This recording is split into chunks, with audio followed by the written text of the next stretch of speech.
UP की राजनीति में एक सवाल खड़ा हो गया है। क्या पीडीए का मतलब अब बदल रहा है?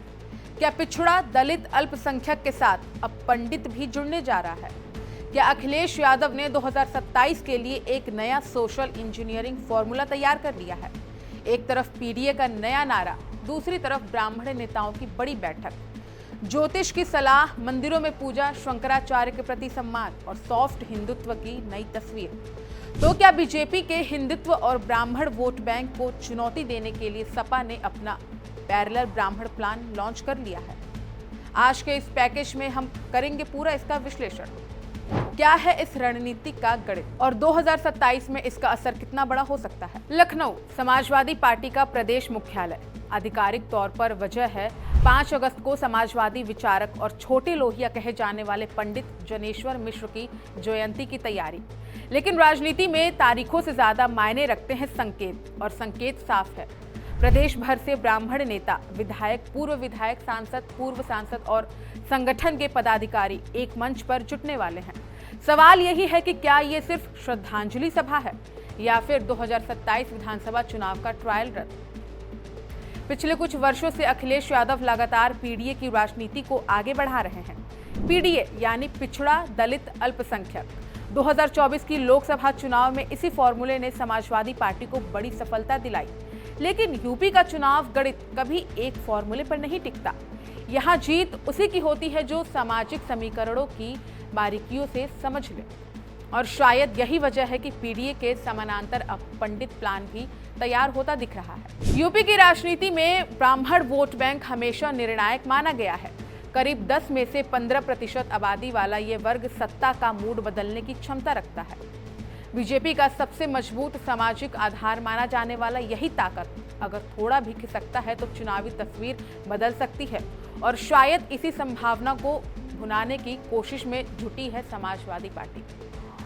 याद कीजिए 2007 में मायावती ने दलित ब्राह्मण सोशल इंजीनियरिंग का प्रयोग किया था। हाथी नहीं गणेश है जैसे नारे गूंजे थे और बसपा पूर्ण बहुमत की सरकार बनाने में सफल रही थी। उसके बाद कांग्रेस ने भी ब्राह्मण सम्मेलन किए। बीजेपी ने हिंदुत्व और ब्राह्मण नेतृत्व का संतुलन बनाया। अब अखिलेश यादव भी उसी जमीन पर नई इबारत लिखने की कोशिश कर रहे हैं। लेकिन फर्क सिर्फ इतना है, वो पीडीए छोड़े बिना ब्राह्मणों को जोड़ना चाहते हैं, यानी एक नया पैरेलल मॉडल। दरअसल हाल ही में समाजवादी पार्टी के भीतर एक विवाद ने हलचल मचा दी थी। पार्टी प्रवक्ता राजकुमार भाटी की ब्राह्मण समाज को लेकर की गई टिप्पणी पर विवाद खड़ा हो गया। ब्राह्मण नेताओं ने नाराजगी जताई। सवाल उठे, क्या पीडीए की राजनीति में ब्राह्मणों के लिए जगह नहीं है?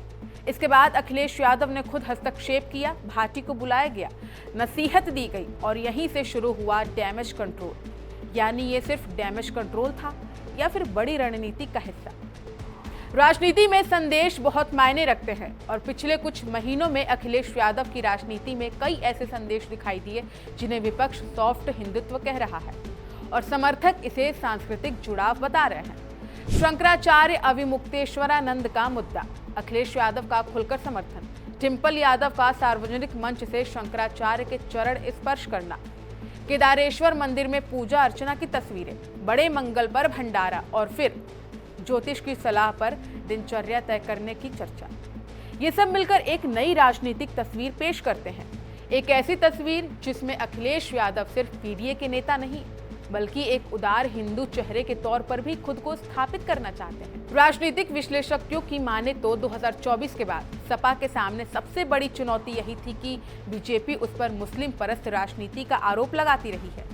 ऐसे में अगर ब्राह्मण समाज के बीच भरोसा बनाया जाता है तो ये आरोप कमजोर पड़ सकता है। साथ ही बीजेपी के परंपरागत वोट बैंक में सेंध लगाने की संभावना भी बन सकती है। लेकिन इतना ये सब आसान है क्या? क्या पीडीए और पंडित साथ चल सकते हैं? क्या यादव, दलित, अल्पसंख्यक और ब्राह्मण एक ही राजनीतिक छतरी के नीचे आ सकते हैं? यही वो सवाल है जिसका जवाब 2027 तय करेगा। इस पूरे कार्यक्रम को लेकर बलिया से समाजवादी पार्टी के सांसद सनातन पांडे ने भी बड़ा बयान दिया है। उन्होंने कहा, पंडित जनेश्वर मिश्र जाति और धर्म की राजनीति से ऊपर उठकर समाजवाद की राजनीति करते थे। 4 बार केंद्रीय मंत्री रहे, लेकिन निजी जीवन बेहद सादगी भरा रहा। उन्होंने अपने परिवार को राजनीति में आगे नहीं बढ़ाया और यहाँ उनकी सबसे बड़ी पहचान थी। सनातन पांडे के मुताबिक पिछले साल ही उन्होंने अखिलेश यादव से आग्रह किया था कि जनेश्वर मिश्र जयंती का आयोजन भव्य तरीके से किया जाए और इस बार पार्टी ने उसे गंभीरता से लिया। इस कार्यक्रम में पवन पांडे, संतोष पांडे, विनय शंकर तिवारी जैसे कई बड़े चेहरे शामिल होंगे। यानी संदेश साफ है, समाजवादी पार्टी ब्राह्मण समाज को ये भरोसा दिलाना चाहती है कि सत्ता में उनकी भागीदारी सुनिश्चित की जाएगी। लेकिन राजनीति सिर्फ प्रतीकों से नहीं चलती। सवाल ये भी है कि क्या ब्राह्मण समाज बीजेपी छोड़ने को तैयार है? क्या पीडीए का कोर वोट बैंक इस बदलाव को सहजता से स्वीकार करेगा? क्या सॉफ्ट हिंदुत्व की राह पर चलते हुए सपा अपनी मूल समाजवादी पहचान बचा पाएगी, या फिर ये प्रयोग कहीं दो नावों के बीच सवारी साबित होगा?